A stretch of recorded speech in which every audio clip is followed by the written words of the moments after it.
Welcome to the Cybersecurity Simplified podcast, where we take the mystery out of today's top security threats and solutions.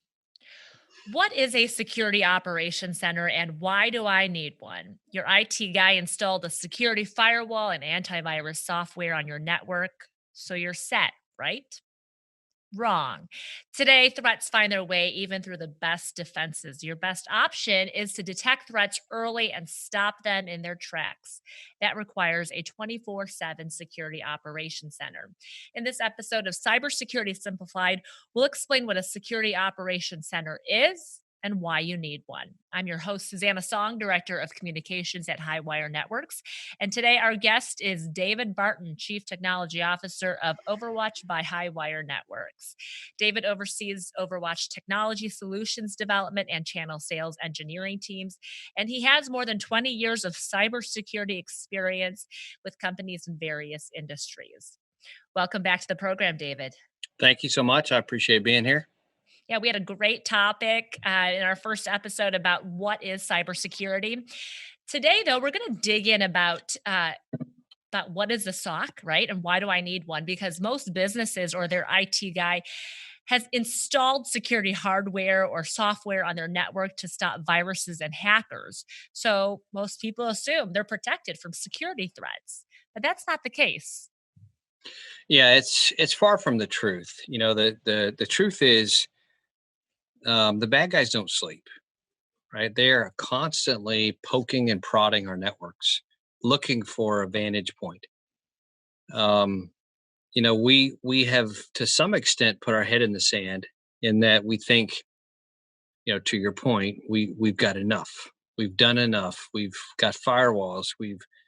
Our folks use VPN. Oh, that's all we need, right? And the truth is, if you listen to our first podcast, you know that defense in depth has to be taken into account, and having the best tools, generating the best logs in the world when nobody's looking at them, just is just noise, right? We There's a joke in the industry, and it's a picture of four beds, and you've got the CEO asleep in bed, and you've got the CFO asleep in bed, and the COO's asleep in bed, and then the CISO's bed's empty, right?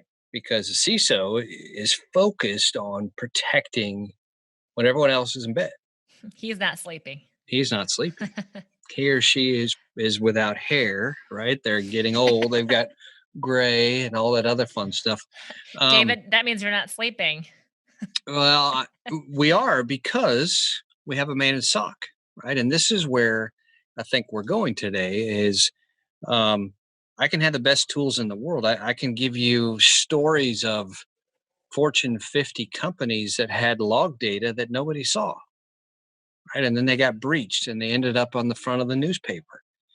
And why do I need a SOC? Well, I may have the best tools, but if nobody sees that one event that goes by, right, amongst the thousand of events that are happening in an environment, you're going to fail. You're more than likely going to get a breach, right? Mhm.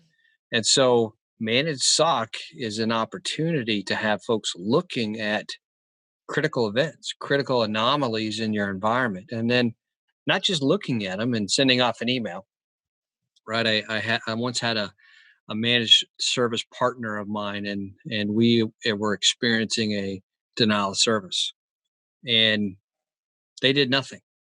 And then 3 days later, when they called me to ask me for the renewal, I said, well, did you guys see that denial of service? And they said, no. Well, I'm not renewing, because basically their mode was, if I see something, I'll tell you, and I'll tell you via an email. But what we're really talking about is a managed service where not only are we watching, but we're responding. And a good managed SOC does both of those things. So a SOC, a security operations center, is much like a central command post, which includes people. It very much is. In fact, Mhm. if you were to walk into some of the larger MSSPs, it would look like a war room, right? You walk in and you've got monitors and all kinds of data, and it looks like you've got traffic moving here and traffic moving there, and and you've got analysts who are watching, and then you've got somebody in the command post, if you will, directing. I need you to do this, and you to do this, and you to focus on that. And that execution of that teamwork brings the service to the full power of the tool sets, right? Because if you've got the tool sets that can respond, but nobody to tell them to respond, they're worthless. I mean, Mhm. don't get me wrong, they do have some value.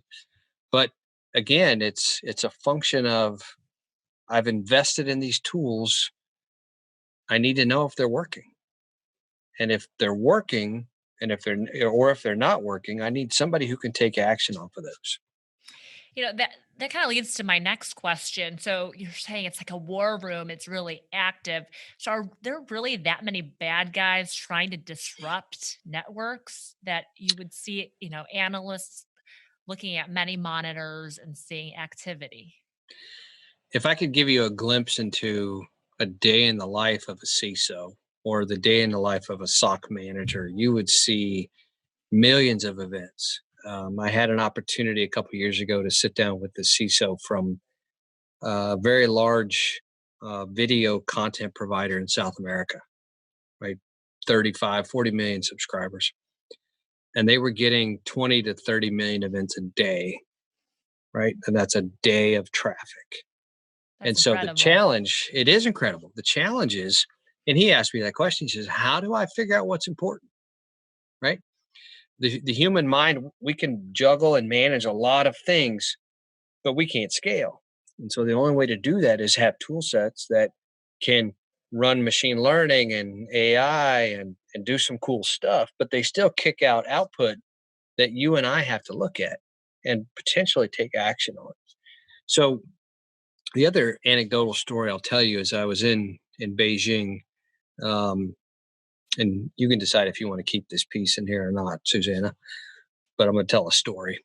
Oh, Um, we love stories. so I'm in Beijing, and I'm with one of my colleagues who lives there, and we're driving, and he pointed out this very large building, and he says, "You know what that is?" And I said, "No, I don't live here. I How would I know what that is?" And it turns out it's a facility where the Chinese government houses all of their nation state hackers, the guys that are on the payroll, right, as part of the Chinese army, um, and they're paid to go hack and steal from us, right? Their only job. They get out of bed in this facility and they walk to a command center, if you will, and they hack against us and against other people who are building intellectual property and they're taking it from us. It is a war, right? Mhm. It's a war of the good guys who are protecting versus the bad guys who want to steal. So it is a war room. It is us versus them all day, every day. So what kind of specialized degrees or expertise do these analysts need in order to be productive and fight in this kind of battle, this cyber war, if you Yeah, will? that's a great question. Throughout my career, I'll tell you, I've hired accountants who have become phenomenal analysts or architects or engineers. I've hired music majors who've turned into be these phenomenal security people because they tend to see things bigger picture. Accountants, music majors.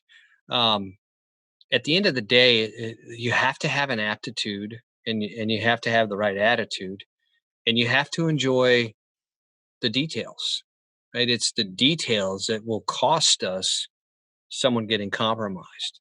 Um, and having an affinity towards the spy, the good guy versus the bad guy, the cops versus a robber is always fun, right? So it makes the job more interesting. But specifically to your question, um, having a strong knowledge of networking is key, I think, right? So if you were to say, what does the best analyst look like? They don't have to come to the table with Palo Alto or Checkpoint or firewall experience. They have to know networking. They have to understand it. I don't need them to be coders, but I need them to be able to parse through data, Mhm. right? Um, I don't need them to be database architects, but I need them to understand the implications of SQL tables and what if somebody's pulling all of the data. And they have to have that interest in understanding why, right? Why am I seeing more traffic to this place today than I did yesterday? Right? Why is it a different type of traffic, or why is it running a different application, or um, why is that machine in this country that has a bad reputation trying to come into my network or my customer's network, right? So you have to have and enjoy the why, Mhm. and we can teach you the rest. Yeah, so definitely be curious and have, like you said, the aptitude to want to Exactly. discover. Yeah. Now What there are tools? some certs, right? There are Sure. certifications, CISSP, certified ethical hacker. If I were going to write a roadmap for somebody who's just getting in, I'd say learn networking, learn certified ethical hacking, so you can start to understand how the bad guys behave, um, and then pick one of the disciplines that you love. Right? Maybe you love policy. Well, go down that path. Maybe you love architecture. Go down that path. Maybe you love forensics. Right? That's a discipline in and of itself. Go down that path. But I think the foundation is policy, networking, right? One of those type of disciplines on top of focusing on security. What tools do security analysts use? I'd like to say I had a full list of them, but I don't. Um, and the truth is, every security operations center is a little bit different. More than likely, they're going to have a SIM of some sort, What's right? a SIM? I was just about to describe that. A um, security event information. Why am I drawing a blank on this? Management. No, but no, security event and incident management, right? I don't know why I Inform was drawing a blank on that, Yeah. but it revolves around capturing event and incident data, right?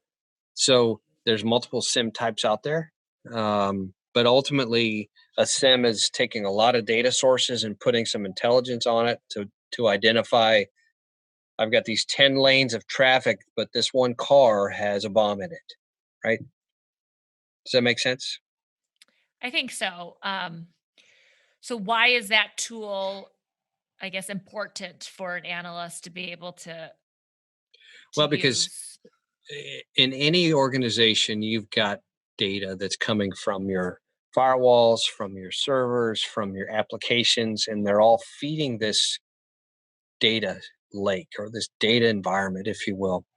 Um, and so being able to have all this data, think about a 10-lane highway in LA. There's one car amongst thousands that you have to find, right? The SIM's going to help you figure out which car is the important car, but Mhm. understand you've got trucks data and you've got car data and semis and lots of data sources that are all coming together. And there's one in there that you have to find, you have to know about. And that's where the SIM comes into play. And so it helps to reduce the amount of analysis and response that's handled by an analyst as I think well. it has to, right? If Mhm. if it's not doing its job, right? Because at the end of the day, a good analyst or a good MSSP is going to give you two stats, right? Two stats that we focus on. Mean time to detection, which means I found that car really quickly, right? And then mean time to response is I sent a missile and I blew the car up, right? Because it's a bad car. So the shorter I can reduce both of those numbers, the more safe and secure my customers are. The SOC team definitely has an important job in responding to threats, you would say. Absolutely. I think I think they have the first line of defense, and then the second is working with the subject matter experts within those environments, right? So if I see that car over there that looks funny, I may call someone who lives in that state, and they go, "Well, really, that's just our off road car that we take to go find dead wildlife, right, or some other purpose, right?" So that the analyst won't know everything about your network. They won't know all what all the normal cars look like, and that's where they're going to do all their due diligence to find the bad car, but then they're going to work with our partner, our customer, to say, does this look normal to you? Right. And that's where that customer behavior or customer response comes into play. So SOC obviously is a good idea, but it seems like a heavy lift for most companies. And I know, you've been kind of sprinkling in the idea of a managed SOC. Tell me a little bit more about the difference. So standing up your own SOC, a lot of companies do it, and it's typically your mid-market enterprise size companies because they can afford it, they can find the right people. But if you think about a smaller company, mid-market SMB, 7 by 24 means you need about 11 full-time security employees, and that's just to cover. That's just coverage. That doesn't account for weekends and holidays and babies being born and people being sick. But there's 11 people, and if you think about it, probably half of them are around 60K, and the other half are over 100. So you're talking a half a million just in labor, right? You got to have the facilities to manage that. So you need dedicated facilities. There's probably 1.5 million in upfront investment costs just to have the facility, right? And then you got the tools, right? So the SIM tool, the SOAR tools, the IDS tools, all those tools that we're managing on behalf of the customer. So you've got a $2 to $3 million investment to just to stand up your own MSSP or your own SOC, your own SOC as a service. But then you got to learn how to run it, right? So now you've got all of that delay, and I got to learn the tools. I got to learn what they look like, how to respond, how to ticket, what are my SLAs, and all of those other things that need to come into play. So yes, it can be done, but it's very cost prohibitive. Now, do all MSSPs or security service providers offer SOC services? No, a large portion of them are focused on the consulting side. Mhm. So they'll come in and say, "Yeah, this is great. Just do this, um, or buy this tool, or put these controls in place." They don't offer a SOC as a service, but then there's some that do everything. So if you're looking for one, just do your due diligence, and you'll find them. And where can our listeners find a good managed security service provider with a SOC? So I think there's a couple. There's a lot of sources really, Mhm. but a couple that I would look at is there are services like Gartner and some of the other organizations out there that rate them. Right, so go look at the top 250 in the world and see one that meets what you need. Um, there are trade groups, right? There's the local ISACA events you can go to and say, hey, who are you guys using to manage Mhm. your risk? Um, and then ask the people you trust, right? You certainly have colleagues at other companies that are doing some of the same things that you are, have the same challenges. Go talk to them, right? Go hit your network up. Does Overwatch offer SOC services? Yeah. So Overwatch, we are 7 by 24 managed security operations center. Right? We will monitor, manage, and respond to threats in your network any time of the day. It's good to know. Thank you for joining me today, David, and thank you to our listeners for joining us. We want to make sure to keep these episodes nice and short, easy to listen. Please join us for our next episode, episode 3, on the newest weapon in the war on cybercrime. How about that for a tease? So you'll have to listen to that one to find out what it is. Until next time, I'm Susanna Song, and this is Cybersecurity Simplified. From all of us here at Overwatch by Highwire Networks, thank you for listening. We'll catch you next time on the Cybersecurity Simplified podcast. To learn more, visit us at highwirenetworks.com/podcast.